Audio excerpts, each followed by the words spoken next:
Hello friends, welcome back to exam study zone YouTube channel. और हमारी आज की वीडियो में हम डिस्कस करने जा रहे हैं टॉपिक जिसका नाम है स्वॉट एनालिसिस। स्वॉट एनालिसिस बहुत अच्छा टॉपिक है और इसमें हम कंपनी के पर्सपेक्टिव से भी इस एनालिसिस को देखेंगे कि किस तरीके से किया जाता है, और एज अ पर्सन अगर हम अपने ऊपर भी ये करना चाहें स्वॉट एनालिसिस तो किस तरीके से कर सकते हैं, इसको भी हम जानने की कोशिश करेंगे। तो आई होप कि आपको हमारी ये वीडियो पसंद आएगी, और अगर आप हमारी ये वीडियो पहली बार देख रहे हैं और अगर आपको हमारी ये वीडियो पसंद आती है तो आप इस चैनल को सब्सक्राइब कर सकते हैं, और साथ में सब्सक्राइब करने के बाद बेल आइकन पर ज़रूर क्लिक कर दीजिएगा, जिससे आने वाली हर एक वीडियोज़ की नोटिफिकेशंस आप तक पहुँचती रहें। और साथ में अगर आपको हमारी ये वीडियो पसंद आती है तो आप इस वीडियो को लाइक कर सकते हैं। तो चलिए स्टार्ट करते हैं हमारी आज की वीडियो को, जिसके टॉपिक का नाम है स्वॉट एनालिसिस। तो सबसे पहले तो हम जान लेते हैं कि जो SWOT स्वॉट है, इसका पूरा नाम क्या है। तो S का मतलब होता है स्ट्रेंथ, W का मतलब होता है वीकनेस, O का मतलब होता है अपॉर्चुनिटीज़ एंड T का मतलब होता है थ्रेट्स। तो ये बेसिकली होता क्या है, इसके बारे में हम जान लेते हैं। तो सबसे पहले तो ये जान लीजिए कि जो स्ट्रेंथ होती है और वीकनेसेस होती हैं वो बेसिकली हमारे इस इंटरनल फैक्टर्स होते हैं। ठीक है, मतलब इंटरनल फैक्टर्स का मतलब कि इसको हम चेंज कर सकते हैं। हमारी कोई स्ट्रेंथ है, हमें पता है ये हमारे इंटरनल फैक्टर हैं।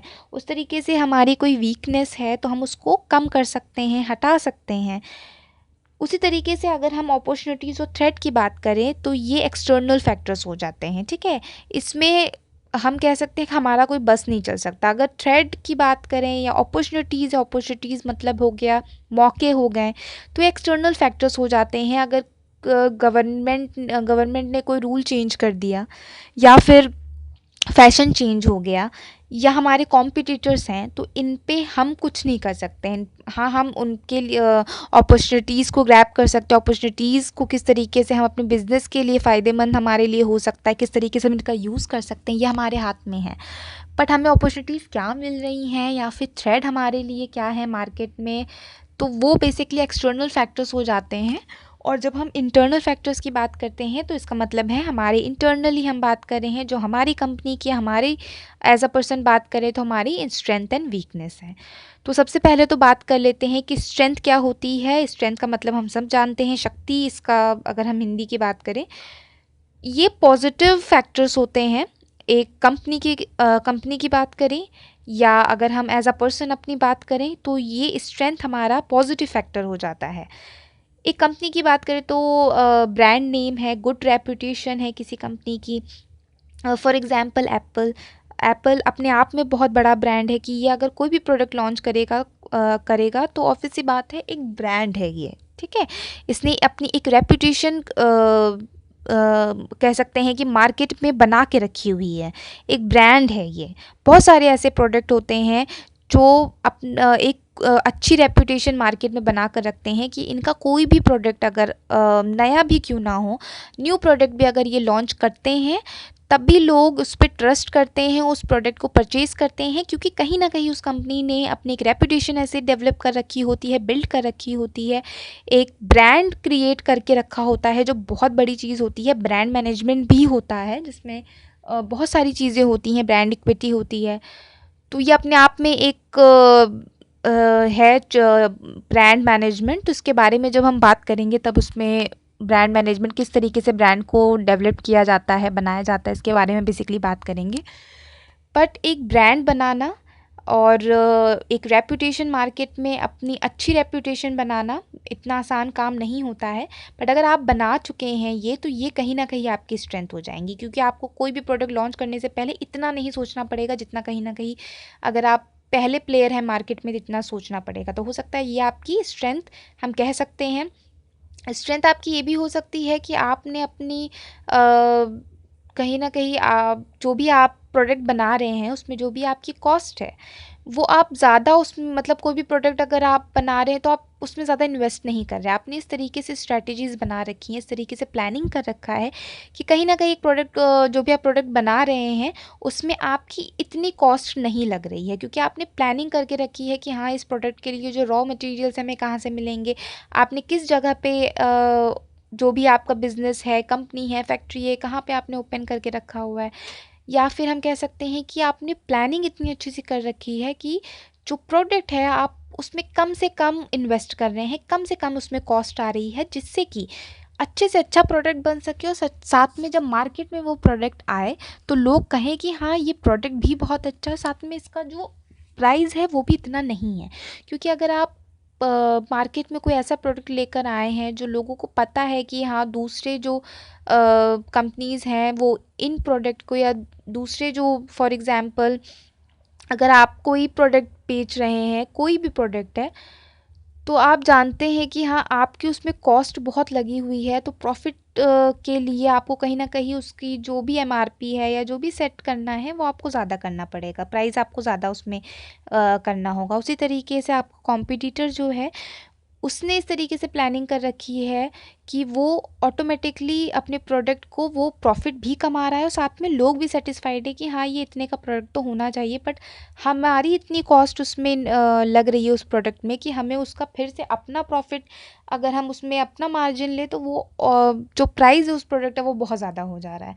तो ये कहीं ना कहीं आपके बिज़नेस के लिए अच्छी बात नहीं है, क्योंकि लोग उस प्रोडक्ट को ख़रीदेंगे ही नहीं अगर उन्हें दूसरी तरफ वही प्रोडक्ट कम प्राइस में मिल रहा है, तो वो आपके प्रोडक्ट को कभी नहीं खरीदेंगे। तो ये हो, जैसे हमने जाना कि किसी के लिए यही चीज़ स्ट्रेंथ बन गई तो किसी के लिए वीकनेस। तो एक कंपनी की अगर हम बात करें, कॉम्पिटिटर्स की बात करें, तो यही होता है कि किसी की स्ट्रेंथ किसी की वीकनेस का काम करती है और किसी की वीकनेस किसी की स्ट्रेंथ का काम करती है। तो स्ट्रेंथ बेसिकली यही सब के बारे में है कि स्ट्रेंथ हम कह सकते हैं एक ऐसी चीज़, कोई भी कंपनी, कोई भी बिज़नेस स्टार्ट करता है तो कोई कहीं ना कहीं उनका एक क्या होता है, कोई भी बिज़नेस हम कर रहे हैं, हम एग्ज़ाम दे रहे हैं या हम बिज़नेस कर रहे हैं, तो हमारा एक गोल होता है, एक ऑब्जेक्टिव होता है जो हम सेट करते हैं और जो हमें अचीव करना होता है और उसी के लिए हम काम करते हैं। तो जो स्ट्रेंथ होती है हमारी उसी गोल को अचीव करने में हमारी मदद करती है। और हर किसी में स्ट्रेंथ होती है और उसी तरीके से हर किसी में वीकनेस भी होती है। उसी तरीके से अगर हम एज अ पर्सन बात करें तो एक इंसान में भी बहुत सारे स्ट्रेंथ होती है, सब में अलग अलग स्ट्रेंथ होती है, आपको अपनी स्ट्रेंथ पता ही होगी। हो सकता है किसी में ये होता है कि कुछ लोग एग्ज़ाम के टाइम में थोड़ा भी पढ़ते हैं पर उनके मार्क्स अच्छे आ जाते हैं। हो सकता है कि उनकी स्ट्रेंथ ये हो कि उन्हें जल्दी याद हो जाता हो, ये भी हो सकता है। किसी किसी का ये भी होता है कि लिखना जिन्हें बहुत अच्छे से आता है, अगर आप एक लाइन भी दे दें तो उनको वो अच्छे से लिख सकते हैं। उस मतलब जैसे हम सब में ये आदत होती है कि हम एक दो लाइन पढ़ लेते हैं किसी चीज़ की और उसको अच्छे से एक दो पेज में बना सकते हैं। तो ये बेसिकली स्ट्रेंथ हम कह सकते हैं। तो बेसिकली हर किसी में अलग अलग स्ट्रेंथ होती है, ये मैंने एक एग्जांपल दे दिया है। तो सब में अलग अलग होता है स्ट्रेंथ, सबकी अलग अलग स्ट्रेंथ होती है। उसी तरीके से अगर हम वीकनेस की बात करें तो अगर ऐसा नहीं है कि सिर्फ स्ट्रेंथ ही है, चाहे जितनी भी अच्छे लोग हैं, जितनी भी अच्छी आप में स्ट्रेंथ, तो कहीं ना कहीं हर किसी में वीकनेस होती है। चाहे हम कंपनी की बात करें, एज अ पर्सन अगर हम अपनी बात करें, हर किसी में कोई ना कोई वीकनेस ज़रूर होती है। एक कंपनी की बात करें तो वीकनेस का मतलब ही होता है, नेगेटिव फैक्टर्स के बारे में हम बात कर रहे हैं, जो कि सेकंड नंबर पे इंटरनल फैक्टर आ जाता है। कंपनी ने कोई गोल अचीव करना है जो उसने सेट कर रखा है। अब ऐसी क्या क्या चीज़ें हैं जो इस गोल को अचीव करने के बीच में हमें कह सकते हैं कि खतरा है हमारे लिए, ठीक है? क्या ऐसी चीज़ें हैं, क्या हमारी वीकनेस है जिनकी वजह से शायद हम अपने गोल को अचीव ना कर पाए? तो ये वीकनेसेस होता है जिसको हमें हटाना पड़ता है, रिज़ॉल्व करने की ज़रूरत पड़ती है। ऐसा नहीं है कि वीकनेस को नहीं कम किया जा सकता, ज़रूर कम किया जा सकता है। अगर आप किसी भी चीज़ में, अगर आप जानते हैं, जैसे कि मैंने स्ट्रेंथ में भी एग्जांपल लिया था कि आप जो भी प्रोडक्ट बना रहे हैं, आपकी प्लानिंग सही नहीं है, आपकी स्ट्रैटेजी सही नहीं है, शायद इसीलिए आपके कॉम्पिटिटर उस प्रोडक्ट को कम उसमें इन्वेस्ट करके उस प्रोडक्ट को बना रहे हैं और साथ में उसका प्राइस भी उस लेवल पे रख रहे हैं कि उन्हें भी फ़ायदा हो, साथ में जो उनके कस्टमर्स हैं, जो जो उनका टारगेट मार्केट है, उन्हें भी कोई ऑब्जेक्शन ना हो, वो भी सेटिस्फाइड हो उस प्राइस रेट से।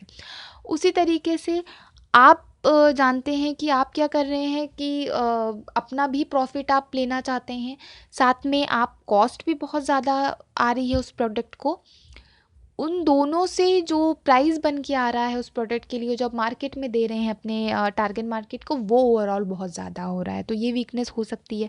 तो उसको कम करना, उस पर प्लान बनाना, उस पर स्ट्रैटेजी बनाना कि किस तरीके से हम उस प्रोडक्ट में जो भी कॉस्ट आ रही है उसको किस तरीके से हम कम कर सकते हैं। तो ये आपकी वीकनेस थी जिसको आप कम कर सकते हैं, ठीक है। तो वीकनेस हर किसी में होती है, हर इंसान में भी होती है, हम में भी होती है। तो ऐसा नहीं है कि आप में वीकनेस है, एज अ पर्सन अगर मैं बात करूं तो आप में वीकनेस है तो आप उसे कम नहीं कर सकते हैं। आप ज़रूर कम कर सकते हैं उसको, आपको उस पर काम करना होगा। आपको पता होना चाहिए कि हाँ मेरे में ये वीकनेस है और मुझे ये कम करनी है, ठीक है। ऐसा नहीं है कि हाँ मेरे में कोई वीकनेस है, ये मेरा वीक पॉइंट है तो आपने सोच लिया और आप उस पर काम नहीं कर रहे हैं, ऐसा नहीं है। जिस तरीके से स्ट्रेंथ हमें पता होनी चाहिए और हमें स्ट्रेंथ को अपना बढ़ाना चाहिए, उस तरीके से जो वीकनेस होता है वो हमें पता होना चाहिए। हमें अपना वीक पॉइंट पता होना चाहिए और उसे हमें कम करना चाहिए। और सबसे बड़ी चीज़ तो ये होती है कि कुछ चीज़ें होती हैं जो सबको पता होती है। अगर हम बिज़नेस के बारे में भी बात करें तो हमें पता होता है हर एक बिज़नेस, जैसे कॉम्पिटिटर्स की अगर हम बात करें, एक बिज़नेस की बात करें, तो अगर हमें अपनी स्ट्रेंथ वीकनेस पता होनी चाहिए तो उसी तरीके से जो कंपनी या हमारे जो कॉम्पिटिटर्स है, दूसरी कंपनीज़ हैं हमारी कंपनीज़ के अलावा, उनकी भी हमें स्ट्रेंथ वीकनेस पता होनी चाहिए। ये बहुत ज़रूरी होता है, ठीक है। जिस तरीके से हम इंटरनली हमारे फैक्टर्स हमें पता होने चाहिए कि स्ट्रेंथ क्या है, वीकनेस क्या है, उसी तरीके से मार्केट में गुड रेपुटेशन बनाने के लिए, मार्केट को ग्रैब करने के लिए, ब्रांड अपना इस्टेब्लिश करने के लिए, अपने कॉम्पिटिटर्स से भी ज़्यादा अच्छा परफॉर्म करने के लिए आपको अपनी स्ट्रेंथ वीकनेस के साथ साथ जो आपके जो कॉम्पिटिटर्स के स्ट्रेंथ वीकनेसेस हैं वो भी आपको पता होना चाहिए, ठीक है। तो ये होता है वीकनेस।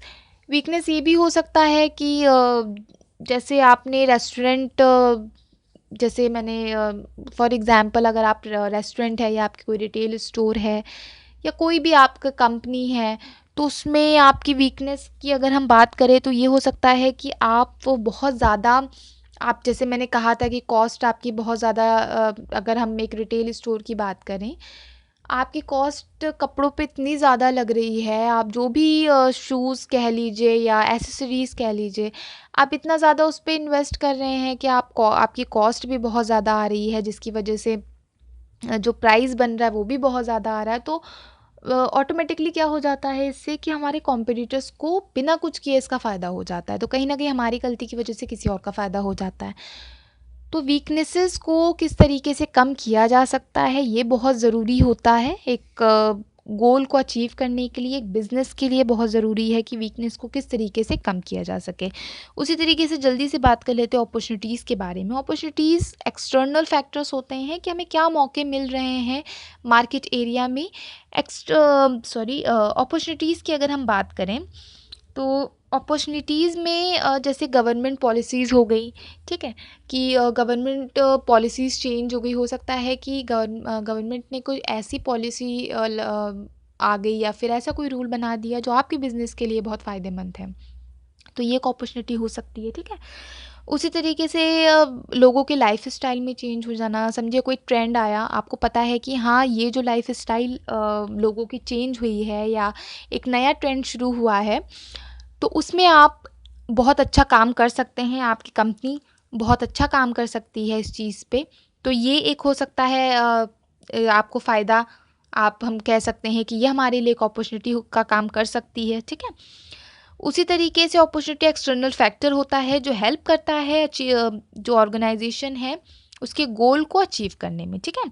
जो भी आपने एक सेट करके रखा हुआ है गोल, उसको अचीव करने में ये बहुत ज़्यादा फ़ायदेमंद होती है। अगर हम अपॉर्चुनिटीज़ की बात करें और कोई भी अपॉर्चुनिटीज़ अगर मार्केट में है तो उसे ग्रैब करना चाहिए। एक एज अ पर्सन हम बात करें, एक ऑर्गेनाइजेशन की बात करें, कंपनी की बात करें, कोई भी अपॉर्चुनिटी अगर हमें मिली है तो उनका तुरंत उसका यूज़ कीजिए, ठीक है। तो ये हो जाता है अपॉर्चुनिटीज़। इसके अलावा अगर हम थ्रेट की बात करें तो थ्रेट का सबसे अच्छा एग्जाम्पल अगर हम कहें तो कॉम्पिटिटर्स। थ्रेड मतलब होता है खतरा। कॉम्पिटिटर्स, अगर आप कोई भी प्रोडक्ट है आपका, फॉर एग्जांपल आपने फ़ोन कोई लॉन्च किया है या फ़ोन आपकी जो कंपनी है वो बेसिकली फ़ोन ही मैन्युफैक्चर कर रही है, और तो आपके कॉम्पिटिटर्स कौन हो जाएंगे, जो बाकी की कंपनीज़ हैं, वो सब आपके कॉम्पिटिटर्स हो जाएंगे। तो आपको कहीं ना कहीं पता होना चाहिए कि हाँ, ये आगे चल के मतलब अगर आपको अपने बिजनेस के बारे में पता होना चाहिए तो आपको आपके कॉम्पिटिटर्स के बारे में भी नॉलेज होनी चाहिए। ये ना हो कि आपको पता ही नहीं है कुछ और एकदम से वो कोई नया प्रोडक्ट लॉन्च कर दे। तो थोड़ा बहुत आइडिया होना चाहिए, इतना ब्रॉड लेवल पे तो नहीं होगा, कोई डिस्कस नहीं करेगा अपने कॉम्पिटिटर से। बट हाँ, आपको इतना आइडिया होना चाहिए कि अपने कॉम्पिटिटर से, जैसे मैंने स्टार्टिंग में ही कहा था कि अपनी स्ट्रेंथ वीकनेस के साथ साथ एक बिजनेस में अपने कॉम्पिटिटर्स की स्ट्रेंथ वीकनेस, उनके बिजनेस के बारे में भी हमें आइडिया ज़रूर होना चाहिए। ठीक है, तो ये बहुत ज़रूरी होता है। इसके अलावा थ्रेड की अगर हम बात करें तो कोई नया प्रोडक्ट आ गया, आप किसी एरिया में बहुत सालों से कोई रिटेल स्टोर है आपका। अब एकदम से जो है कोई, जैसे आपका अनऑर्गेनाइज्ड रिटेल स्टोर है फॉर एग्जांपल, बहुत सालों से है, और एकदम से कोई retail store, organised retail store वहाँ पे ओपन हो गया और लोग जो है तुरंत उस तरफ अट्रैक्ट हो गए, और आपका कहीं ना कहीं कह सकते हैं कि कॉम्पिटिटर है, ये थ्रेड है, कहीं ना कहीं ये कॉम्पिटिटर का भी काम कर रहा है। और जो आपका रिटेल स्टोर है उससे रिलेटेड ही रिटेल स्टोर है और कुछ नया है, ऑर्गेनाइज्ड है, ऑब्वियस सी बात है, ऑर्गेनाइज और अनऑर्गेनाइज्ड में मैंने फ़र्क बताया था। तो उस पे ज़्यादा जो आपका टारगेट मार्केट है वहाँ पे ज़्यादा अट्रैक्ट हो गया, तो ये आपके लिए थ्रेड का काम कर सकता है। थ्रेड का काम ये हो सकता है कि आपने कोई कंपनी ओपन की, या आप मोबाइल फ़ोन्स बना रहे हैं और एकदम से कोई ट्रेंड चेंज हो गया, या कोई भी प्रोडक्ट आप बना रहे हैं एकदम से फैशन चेंज हो गया और तुरंत लोग जो हैं उस प्रोडक्ट से, अब उस प्रोडक्ट को छोड़कर दूसरे प्रोडक्ट में आ गए। और आपको उस फैशन के बारे में कोई नॉलेज नहीं है, उस ट्रेंड के बारे में कोई नॉलेज नहीं है, या कोई मोबाइल फ़ोन मार्केट में तुरंत आ गया, आपको उस मोबाइल फ़ोन की टेक्नोलॉजी के बारे में कोई नॉलेज नहीं है, आप उस पर काम नहीं कर सकते हैं, तो ये आपके लिए थ्रेड का काम कर जाएगा। ठीक है, तो थ्रेड बेसिकली हमारे लिए खतरे का ही काम करती है, जो कहीं ना कहीं हमारे जो गोल है, जो हमारे जो ऑब्जेक्टिव्स हैं उनको अचीव करने में खतरे का काम करती है। तो ये हो जाता है थ्रेड। उसी तरीके से अपॉर्चुनिटी और थ्रेड की बात अगर हम एज अ पर्सन अपने ऊपर करें तो अपॉर्चुनिटीज़ हमें बहुत सारी मिलती हैं। आपने अगर एमबीए किया हुआ है, जैसे मैंने एमबीए रिटेल मैनेजमेंट से किया है, या आप अगर फाइनेंस से कर रहे हैं या मार्केटिंग से कर रहे हैं या कोई भी अदर कोर्स कर रहे हैं, तो आपको भी मार्केट में अपॉर्चुनिटीज़ मिलेंगी। जो एक्सटर्नल फैक्टर्स होते हैं, मौके मिलेंगे आपको कि हाँ इस फील्ड में मैं जा सकती हूँ या जा सकता हूँ, तो ये अपॉर्चुनिटीज़ हैं। थ्रेड भी हमारे पास है कि भी मार्केट में जॉब ही नहीं है। ठीक है, या आपने जिस कोर्स से किया है वहाँ पे उस वक्त जब आप पास आउट होके निकले तो हो सकता है तब आपको ज़्यादा वहाँ पे अपॉर्चुनिटीज़ नहीं मिल रही हैं, जो कहीं ना कहीं थ्रेट का काम करने लगेगा। ठीक है, या उस फील्ड से ज़्यादा आपके एरिया में जहाँ पे आपको जॉब करनी है, या आप जहाँ पे सेटिस्फाइड है कि हाँ मैं यहाँ पे करना चाहती हूँ, करना चाहता हूँ, वहाँ पे आपको नहीं मिल पा रहे हैं, या इतना ब्रॉड लेवल पे आपको नहीं मिल पा रहा है, या जिस तरीके का आप चाह रहे हैं या आपने जो कोर्स किया उससे रिलेटेड आपको नहीं मिल पा रहा है, या फिर कोई रूल्स रेगुलेशंस चेंज हो गए हैं जिसकी वजह से आपके करियर पे उसका असर पड़ रहा है। ठीक है, तो एज अ पर्सन भी बहुत सारी चीज़ें होती हैं जो थ्रेट का काम करती हैं, जो कि बेसिकली आपका जो भी, अगर हम एज अ पर्सन बात करें, ऑर्गेनाइजेशन के बारे में बात करें, जो भी आपका गोल आपने सेट करके रखा है उसको अचीव करने में जो चीज़ें बाधाएं का काम करती हैं उसको कहते हैं थ्रेट। ठीक, तो आई होप कि आपको समझ में आया होगा कि थ्रेट क्या होता है। अ, उसके अलावा strength, weakness, opportunity and threat, इसके बारे में हमने बात की है कि ये क्या होता है। और बेसिकली हम स्वॉट एनालिसिस, ओवरऑल जो मैंने इसमें समझाया है, इसका मतलब आई होप कि आपको समझ में आया होगा कि हम स्वॉट एनालिसिस क्यों करते हैं।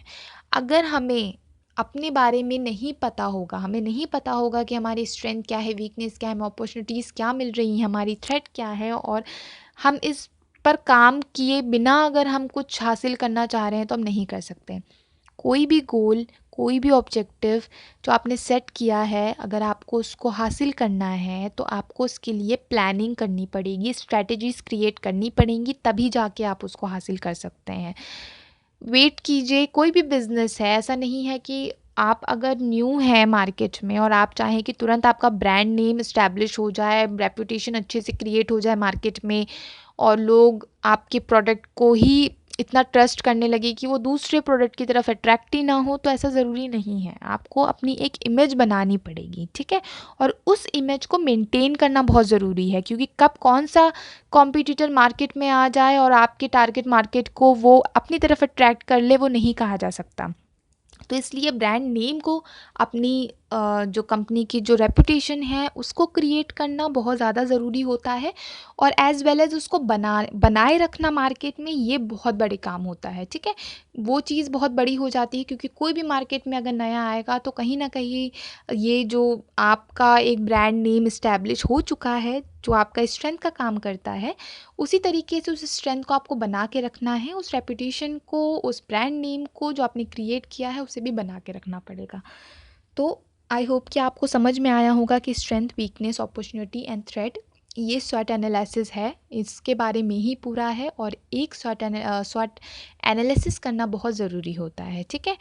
तो अगर आपको इसमें कुछ भी समझ में नहीं आया है तो आप कमेंट बॉक्स में कमेंट करके हमें बता सकते हैं, तो हम उसमें आपको समझा देंगे। बट आई होप कि आपको समझ में आया होगा, मैंने अच्छे से बात की है इसमें।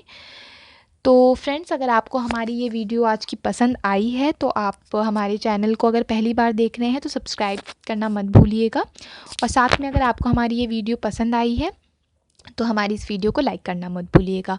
तो friends, thanks for watching and have a good day.